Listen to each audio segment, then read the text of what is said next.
what it really means I create my reality, and how to take full responsibility of your life. Hello guys, and welcome to my new video. I would say today's video is one of the most important videos you can watch, and I would recommend re-watching it until it really sinks in. I wanted to speak today about what it actually truly means to create your reality, and not just law of manifestation kind of fluff where we just focus on creating our goals, manifesting, attracting what we want, right? This is much deeper than we think, and some people have started realizing this by saying you don't create what you want, you create who you are. But who we truly are, what that means. So stay tuned, watch till the end, because I'm gonna really lay it down for you today. So let's start from understanding that there is really laws of the universe that work based on frequency, okay?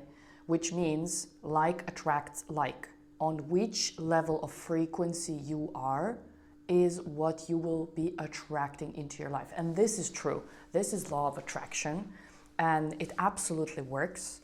But I think it went really commercial from The Secret movie, which I also watched when I was 17 and now I'm 35. So 18 years ago, I started applying and testing this, I create my reality. And it did work for me until one point.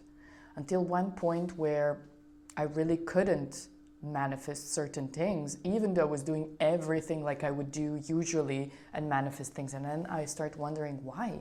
Why in this area it's working and why in this area it's not working. And then I went deeper into the journey of understanding what actually causes things to manifest in physical reality and what sometimes blocks it. And I have been teaching this in my workshops and my group coachings for years, but I felt like now I really want to share with you guys here on YouTube, because I think after so many years of understanding this knowledge, there are so many things that people miss and don't understand because it requires full responsibility of our life.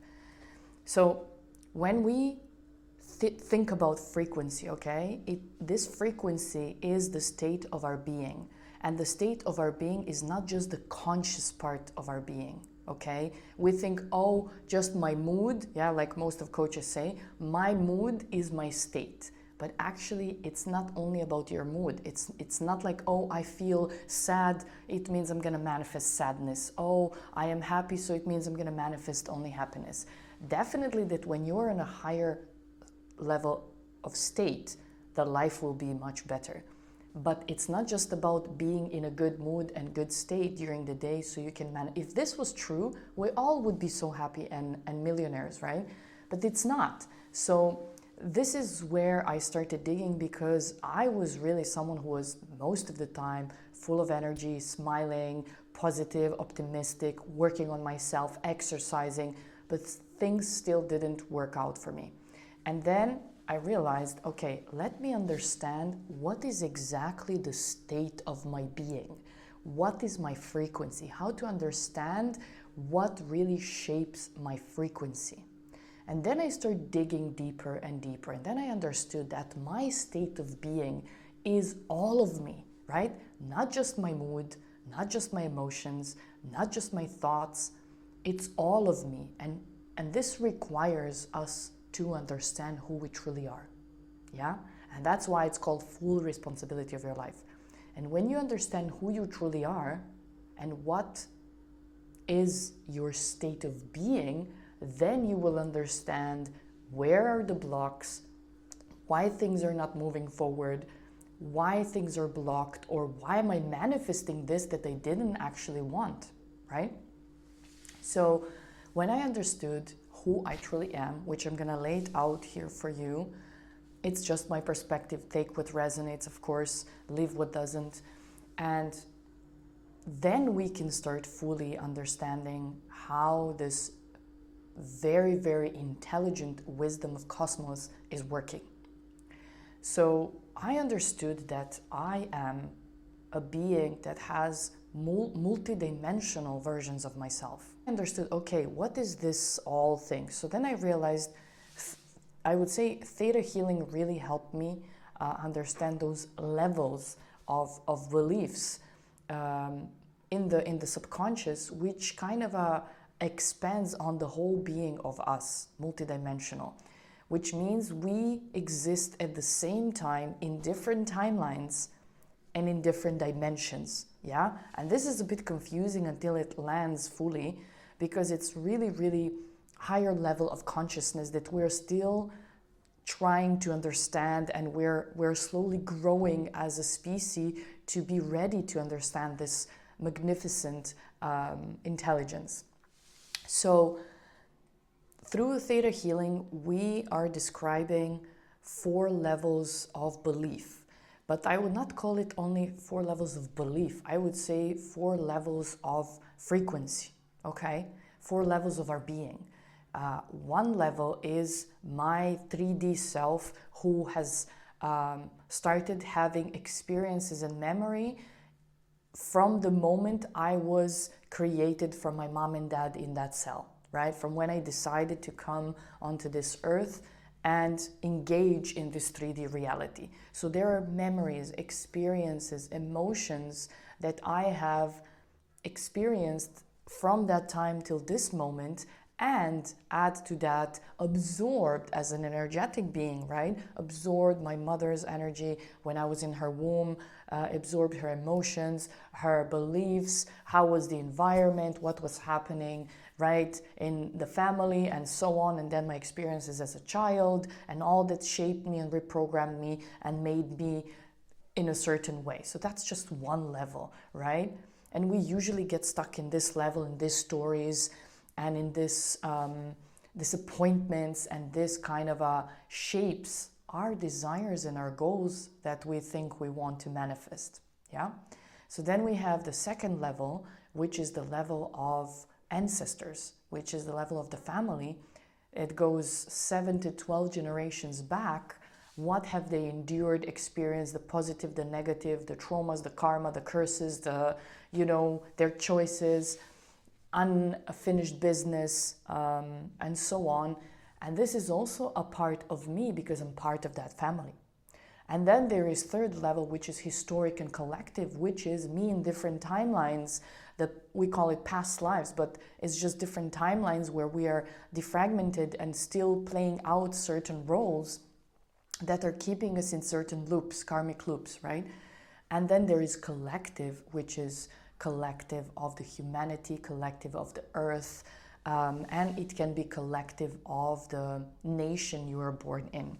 And then there is fourth level, which is the level of the soul, which is experiences on the soul level. It can be also traumas on the soul level if we had been part of certain missions in the cosmos and in different species. And there is so much, okay? I don't want to go too deep in this, but I just want to show you how many levels of experiences, memory, trauma, and gifts we carry inside of us. And then we think, oh, it's just about my mood. It's not, okay? When we understand this, then we can start slowly unraveling and questioning, why do I want what I want? Why is it not happening? What is the block? Because all of this, what I just mentioned, is all part of me. So that's my state of being. That's my frequency. And when I start really shifting in all levels of myself, from the lower frequencies, negative beliefs, limiting beliefs, separation from my highest self, in all levels of myself, right? When I start reprogramming in all levels of myself where are limitations, then the doors start opening. And you know what happens most of the time after you really take full responsibility of your life and you start really clearing those layers of yourself that are stuck in certain lower frequencies? Then you understand that all that you actually wanted to manifest is not what you truly want to experience as a soul. Most of our desires and goals are actually coming from our lack. Because in the center of who we truly are, there is no lack.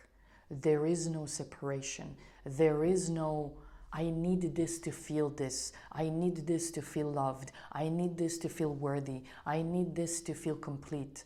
There is no that in our highest multidimensional self. It is, I am all. I am never separate. I am the presence that is never an absence. I am love, and I am abundance, and I am safety, and I am peace. And that doesn't mean we don't want to have experiences. That's why I told you it's different when you have a desire, and it's different when your soul wants an experience. When you ask for an experience of certain things, when you welcome the experience, then you are open for receiving that experience, because you are actually, when you're asking for an experience, you're actually asking for evolution. When you're asking for a desire, you are actually asking for stagnation. Because most of people, when they get what they want, they just want to stay in there and they don't want to change. But when you're asking for an experience, which it comes from the higher consciousness, it opens you much more for expansion. And it doesn't fulfill your lack. It actually exposes your lack. So this is what usually happens when undesired experiences happen in your life, okay? You, for example, you wanted to manifest a certain type of a partner, yeah? You wanted this type of person, this type of person, this type of person, with this characteristic, with all of this, and da-da-da. And then you meet someone who is probably opposite of what you wanted, or is lacking certain things that you wanted, but you just want to be with this person, right? Your soul is telling you this is the person, but then you start questioning, no, this is not what I want. And then you go into this loop of toxic relationship. You want to be there, you don't want to be there. Then you blow up, then you come back. And then you're like, no, this is not what I want. You cut it off, and then you go and write on a new paper what kind of partner you want. I mean, this was me, guys. This was me. I'm just telling you my own experience. And then I'm like, no, this is not the person for me. They're like this, they're like this. I'm going to just cut this off, and I'm going to manifest a new person. And guess what happens? Again, it comes another person with same personality, just a bit different. You know that sentence? Same, but different. And then I was frustrated. I was like, what the fuck is this? What is happening? Until I realized it is exactly the experience that I want to experience, but it's expanding me, it's exposing me, it's showing me the parts of me that are still stuck in those timelines, or in those beliefs, or in those experiences as a child, where I cannot move on, I cannot surpass them. I am still stuck in those places, because anything in your reality that is happening is manifestation of your state of being, of who you are. It's not what you want, it's who you are. And when you understand this, you will never ever question the reality. You will start questioning yourself. You will question the state of your being. That's the whole point. So when I started questioning the state of my being in all levels, then I realized, yes, my soul wants the experience of partnership. That's not a question. But what I think I want is not what is actually growing me. What is in my reality is what is growing me. So that doesn't mean you should accept abuse or any toxic, stuff. I'm not talking about this. I'm just saying, ask yourself, why is this in my reality? What is inside of me that is bringing this experience, and what my soul wants to expand on, what my soul wants to show me? What am I learning through this? Where is the block in my being that I can unlock, so my reality unlocks? And let me tell you, my reality now is shifting on a daily basis when I shift my inner state. Because I reached to that point that as soon as something happens, I don't question what's happening. I just question within me which part of me is attracting this and what wants to learn through this experience. And literally when I go in myself and I find where is the block, I find on which level of my being there is a block, I find where I'm still stuck, I find where I'm still limiting myself, I find where I'm still carrying some pain or suffering, whether it's mine or collective or for my family. And when I go into that and when I release it and when I feel it and when I accept it and when I love it and when I change the belief that is limiting me and I get the lesson from it, my reality shifts literally in a couple of hours. It's incredible. And you can do that too. You can do that too. Stop focusing on the reality and start focusing on within. Inner world is the game. Inner world is what is actually manifesting all what is happening around you. This is called full responsibility of your life. It's not the point manifesting more. It's about de-manifesting more inside of you. When you shift internal world, multidimensional parts of yourself, when you bring those parts back home, when you integrate fully all those defragmented parts of yourself, wounded parts of yourself, limited parts of yourself, hurt parts of yourself or your family or the collective, then what happens is that you go from this, imagine that this is your state of being, and suddenly when you start clearing, you come back to the clean state of your original being, which is purity, which is love, which is pure consciousness, which is oneness, which is union within. And from that state, your original soul plan that you have already chosen is going to start unfolding without you needing to sit and write about it and manifest and ask for it and affirm and force anything and pray for, because it's already there. You are already all of that, all of those experiences. It's just waiting on you to crack the code, to learn that power of creation that you have. And then when you learn that power of creation that you have, that we just spoke about, that you can shift anything within you, then it will shift your reality. After you master that lesson, because I think this is the most important lesson we came here to learn on earth, that no matter what has happened to your family, this world, we still have the power to shift it all by shifting our inner world. And then when you reach to that level, that you embody that knowing that you are the creator, then you have cleared the path for your original soul covenant for this time and space to start unraveling and opening for you. And it's really magical and it's really beautiful and it's something I'm living now. I don't even have to visualize. I don't have to put effort for the beautiful experience that my soul already chose. It just unfolds on its own. But it took me 10 years to understand this, to make this in 20 minutes for you. And I really, really, really invite you to take full responsibility of your life and start looking within fully, than just focusing on reality. Thank you for watching. If you enjoyed this video, like, share, subscribe, send it to someone or share somewhere on social media for more people to get access for this knowledge. Thank you. Bye.